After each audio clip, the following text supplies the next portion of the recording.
Hello there. Thank you for joining me.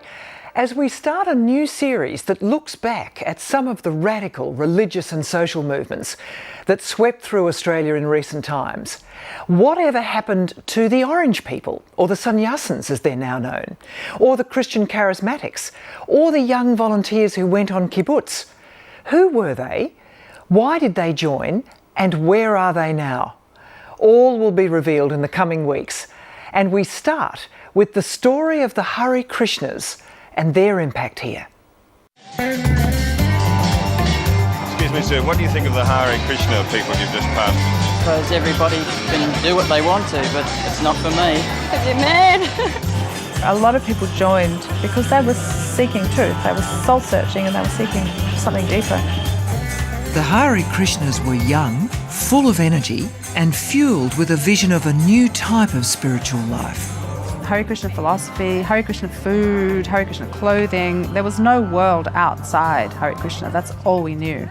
We were meant to be chosen children, actually, because to be born into a Hare Krishna situation was considered to be a blessing. So who were the Hare Krishnas and where are they now?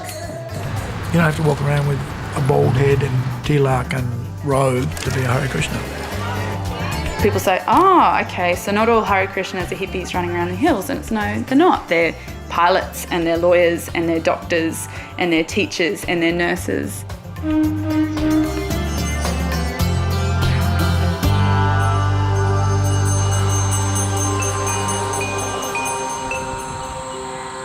For the past 30 years, this property in northern New South Wales has been home to the biggest Hare Krishna farm community in Australia. They came here to create a world away from mainstream society, devoted to Krishna consciousness. Chandra moved here with her parents when she was 8 years old. It was a pretty amazing experience. I don't think there are many kids who have had that kind of a start in life. Colour, a lot of music, a lot of festivity. Growing up, we were really raised by a society rather than individuals. Life was isolated. The children lived in the boarding school on the farm, without their parents. There's pros and cons. There was probably not a lot of nurturing. There wasn't. You had to learn to be quite strong to survive, and I was a really strong girl, so I could manage quite well. I was very eager to please all the adults because it was sort of the only way of getting much recognition. If you did well at chanting, you did well at service. When you're the only one looking out for you, because you don't have your parents there, so you have to learn how to navigate people. It was a disciplined life on the commune. The day began at 3:30 a.m. with chanting. It was a 6-day school.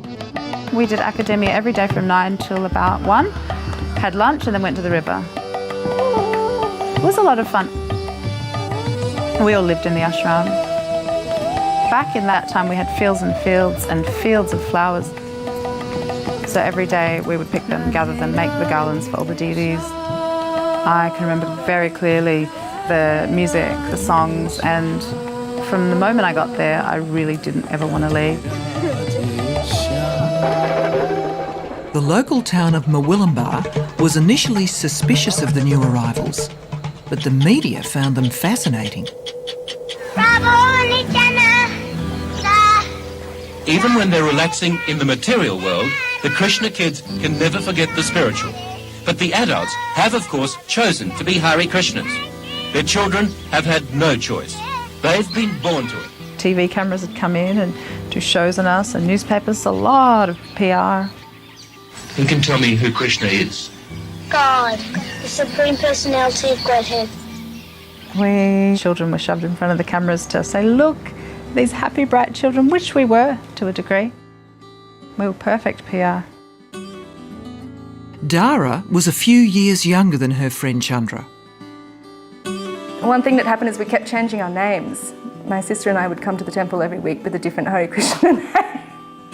So one week I was Chitralekha, another week I was Rukmini. And finally I came across the name Dara in a Krishna book. That's the one for me.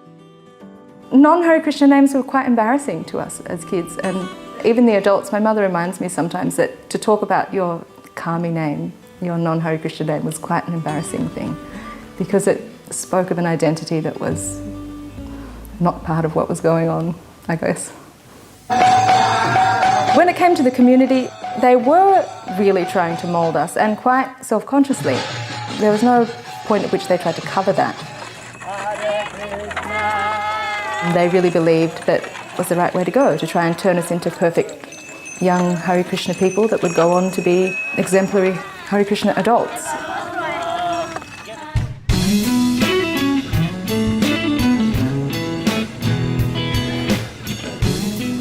The Hare Krishna movement in the West was born in the 1960s at the height of the youth revolution. A 69-year-old Indian Swami dressed in orange robes arrived in New York City. His name was Srila Prabhupada, and he had come to spread Krishna consciousness to the world. Mukunda Goswami, or Michael Grant as he was known back then, was one of his first disciples. It was a very dingy room. He was lecturing. Actual identity as part and parcel of the Supreme Lord, Krishna. It was a very incongruous scene because he looked very distinguished, and the people who were listening were kind of like hippie-like. New devotees flocked to hear this learned Swami giving lessons about an ancient Indian religion. The thing that I remember about the philosophy was him saying, "I am not this body." And I thought that was a really good line, so to speak. But I thought, well, I don't think that way. But if he thinks that way, if he believes that, that's the first time I've ever heard anyone say such a thing. And that phrase stuck with me. I am not this body. Within a few months, Prabhupada had registered this fledgling movement and called it Iskcon, the International Society for Krishna Consciousness. Within 2 years, the movement had established temples in San Francisco and Los Angeles. Next stop was London, where Mukunda and the devotees actively sought out celebrities. From that point on, we started, trying to meet a lot of important sort of people. The Beatles were the celebrity of the world at the time. It did have a good effect, and it taught us that it's not what you know, it's who you know. George Harrison, already interested in Eastern spirituality, in fact sought them out. We didn't invite him, he just turned up one day. I was one of the Hare Krishnas that he really liked. The fact that we were both musicians had a lot to do with it. And he didn't like everybody, but I was kind of a friend of his, and he trusted me, and we had some good conversations. With a little help from their new friends, the movement gained fame worldwide. Its founder, Prabhupada, visited Australia as temples were set up in Sydney and Melbourne.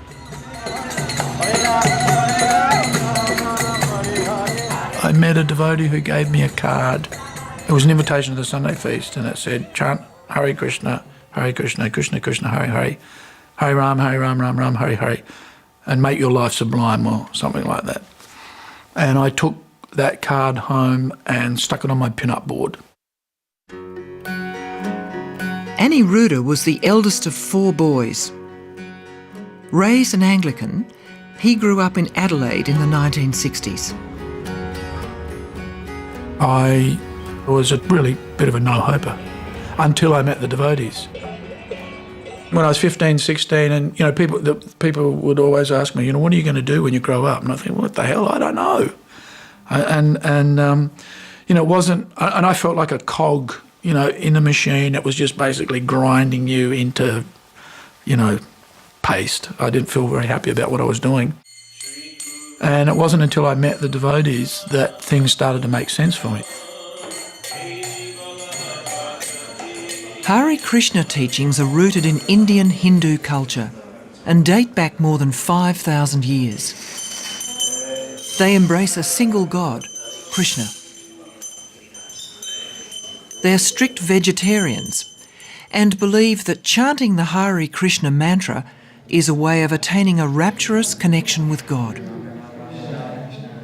To be an initiate is quite strict. You have to follow what we call the regulated principles. There's no meat eating, no gambling, no intoxication and no illicit sex. And you have to chant 16 rounds of the Hare Krishna Maha Mantra every day, which is a 2-hour, pretty much for everybody, a 2-hour commitment.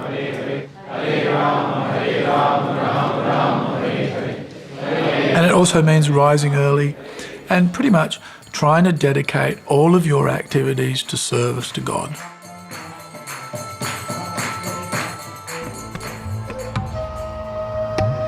In 1977, the movement suffered a devastating blow. Their beloved leader and founder of the Hare Krishna movement, Srila Prabhupada, died. Prabhupada's dying was one of those unthinkable things, because he was the guru, he was the CEO of the institution, and then one day he was gone. Iskcon by now had over 100 temples, dozens of farming communities, restaurants and schools around the world. But with its leader gone, the organisation would struggle with ongoing succession problems. Back in Murwillumbah, Chandra and Dara were now old enough to go to the local high school in town. It's not that we didn't make friends with non-Hare Krishna kids, because we did, but there was a profound sense that we were from another place and part of a different life. Today, Chandra is back living in Murwillumbah, where she runs her own business. We didn't understand mainstream culture. We didn't know music, we didn't know movies, we certainly didn't know how to dress. We knew how to wear saris, but as soon as you put, I remember the first time I went to high school, I pulled my socks up. Now it's probably in fashion, but at that point it wasn't. But I didn't know. I'd never worn socks before. Oh, and I took Wheat Bix to school. I just didn't know if you didn't have a sandwich. I once took Wheat Bix and some milk. With a bottle of milk. That was just social suicide. On the farm, Dara and Chandra were growing into young women. But the experiment of transplanting a conservative, devotional Indian religion onto a modern Western society was presenting unexpected problems. We were severely shamed for having any kind of sensual behaviour, even if it just meant eyeshadow. It was just really, really shut down and shunned. And that was a really hard transition, going from being a little kid, innocent, to, okay, all these natural, my body's changing, but they didn't know what to do with us. They just didn't know what to do with us. There seems to be a certain place for a woman here to hold. Aren't you very much told what to do as a woman in the Hare Krishna movement? No, we're not told what to do. We just accept a position as serving our husbands nicely. And also the role of Hare Krishna women in the movement was from another time and place. The most young girls could aspire to was cooking, sewing, marrying early, and being a good wife.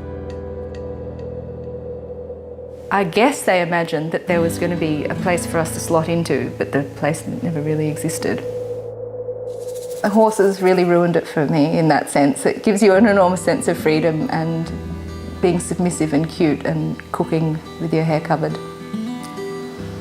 Not for this girl. It was interesting and hard when we discovered that there was a whole world out there that wasn't all that bad, because we were taught that everything was pretty much evil except us. It was all bad, terribly bad and scary and polluting and dangerous and horrible. So, there was fear there. It was like, were we protected or were we just isolated? I don't know. Danielle, or Damodar Priya, had quite a different experience as a young Hare Krishna. She was 12 when her family moved to the farm, So she went straight to the high school outside the community in Murwillumbah. I was like a very public Hare Krishna. I had this propensity to argue and to talk, and also to be very bold. That was my quality, because I wasn't scared of anyone. People were ashamed to admit that they were Hare Krishnas because they thought people might pick on them or we were different, but I never felt like that. I felt very strong, and it was quite funny because I was the school captain at the local public school, and we were doing a Hare Naam. If everyone, I think, has seen a Hare Krishna running around doing these ones, Hare Krishna, Krishna Krishna. And I remember a kid being in the crowd going, "Mum, that's my school captain." In retrospect, I think I still got the benefit of being associated with the community and learning those things while still keeping one foot in the other world. Now 33, Danielle lives on the Gold Coast with her non-Hare Krishna husband, Chris. Tonight, they're hosting a dinner and prayer night for local devotees. How many are you expecting tonight? Chandramukhi's definitely coming. Tweed Chandramukhi might be coming. Mohini and her kids are coming. Oh, good. Just your usual, honey. That's what happened when you married a Hare Krishna. You have to cook for 20 people for dinner. That's right.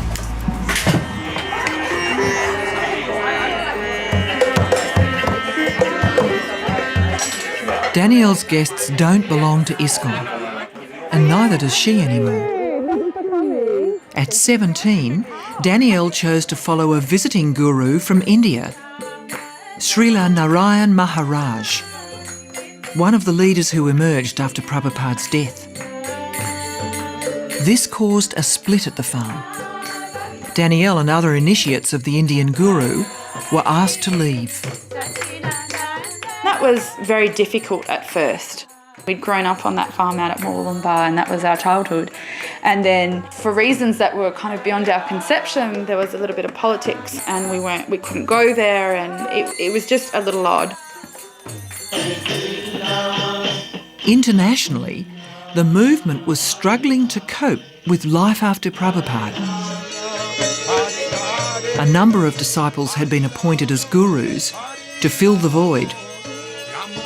They were to preach to different parts of the world. But the new system was to implode quite spectacularly over the next 10 years, as guru by guru fell from grace. There were people that got drunk on power because they were young, and as has been mentioned, they're just human beings, and they have the frailties. They have to make a vow that there's going to be no intoxication, no meat eating, no illicit sex. It's a very difficult thing to subscribe to for a lifetime. To be above those frailties requires a very special commitment, a very extraordinary commitment. Even the farm at Murwillumbah was about to be rocked by its own crisis. In 1986, as far as I remember, there was a big festival for Vishnupad, who was the guru of most people in the community. And then shortly after that, it was discovered that he wasn't living the life of a celibate as he'd vowed to be, and then perhaps he wasn't, a directly empowered representative of God if he wasn't able to maintain that standard. And there was a crisis of faith for many of the followers after that was revealed. It was tumultuous for everyone. It was hugely tumultuous because, people imagine their spiritual path to be very much tied up with this person, and then he was gone. In the 80s, when everything started to come out, this temple here was like a ghost town. So I think a lot of those people felt very let down and ripped off when they realised the people that are in charge, some of them were quite corrupt.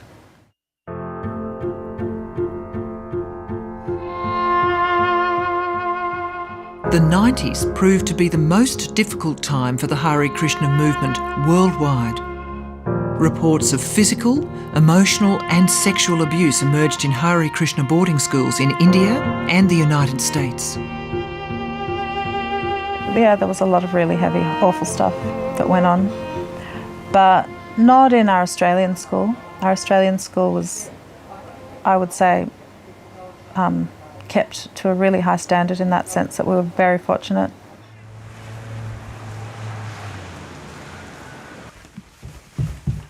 The children of the first generation of Hare Krishnas in Australia are now adults. Their lives are very different from their parents. Danielle, bold and forthright as a child, was encouraged by her guru to direct her strengths into a legal career. You know, my guru said, oh, you should be a lawyer because it's good training for you to educate and argue and discuss philosophy. And then all of a sudden I had this full scholarship to Bond University. And then all of a sudden there's a full scholarship to Cambridge. After graduating with honours from Cambridge, Danielle now lectures at university on the Gold Coast. Okay. At the end of last week, we moved on to executive power. Now, executive is just a fancy word for what we all call... It's actually funny when you're doing something for spiritual reasons, you do actually find that the way gets paved for you. So, I mean, for me, I just think it's a complete fluke the way my life has worked out.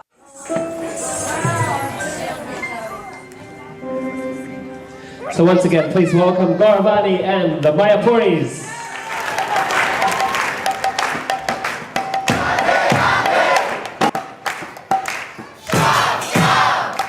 Once a year, the second generation Haris from all over the world come together to showcase their talents. And this year, they've come to Murwillumbah. Chandra is a fashion designer, fusing high-end contemporary pieces with strong Indian influences. I've always had a fascination with clothes. I like to play with colour, feathers, style, a little think John Galliano, Vivienne Westwood, a little bit over the top. So it's kind of like Indian village meets contemporary.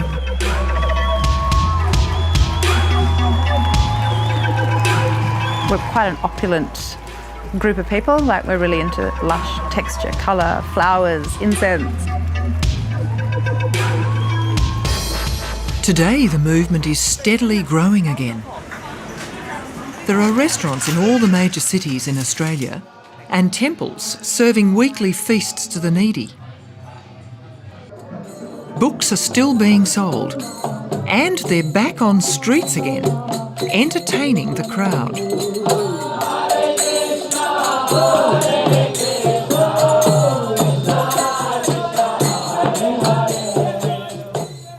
In Murwillumbah, Dara is balancing study and motherhood, raising her daughter Jyoti.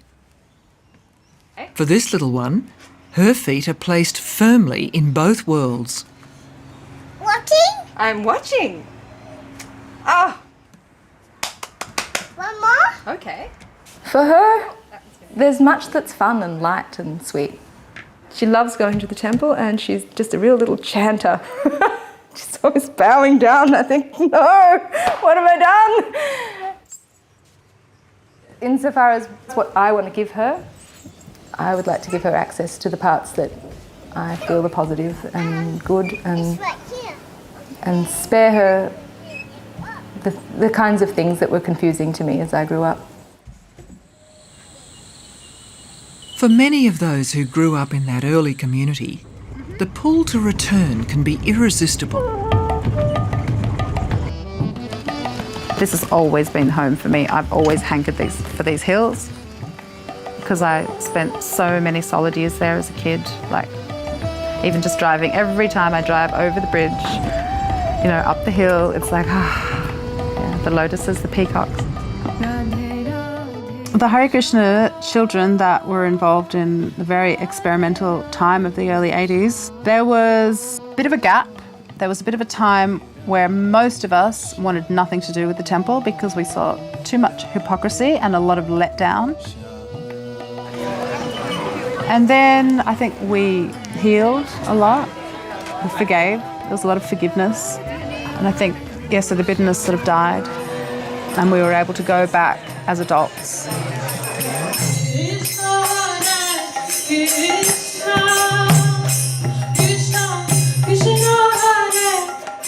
Once the domain of the men in the community, today Chandra and her daughter Kalyani and son Kamadev lead the kirtan, the devotional chanting.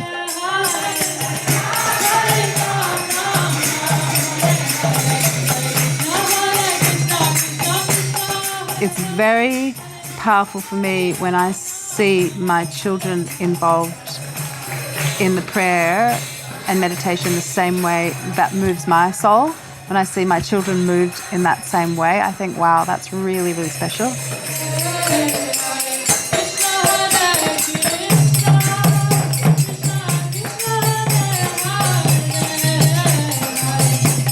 It's really nostalgic for me to, after all these years, to go back to the temple and the farming community and look at that beautiful temple. Because I spent a lot of time there as a child, I do really enjoy going back there to celebrate big festivals. So it's like Christmas, Hare Krishna Christmas, you could say.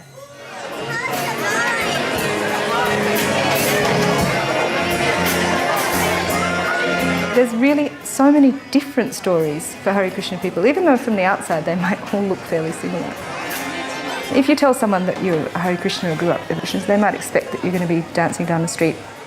And people have a pretty limited image of what that means, and that's just really not the case for the vast majority of us, I think, especially the second generation.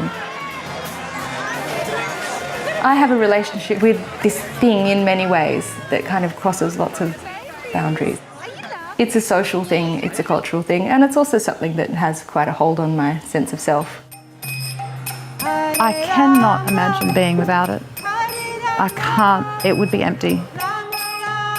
For me, Krishna's God. He just is. You ask me what God's like. God's blue and he plays a bamboo flute.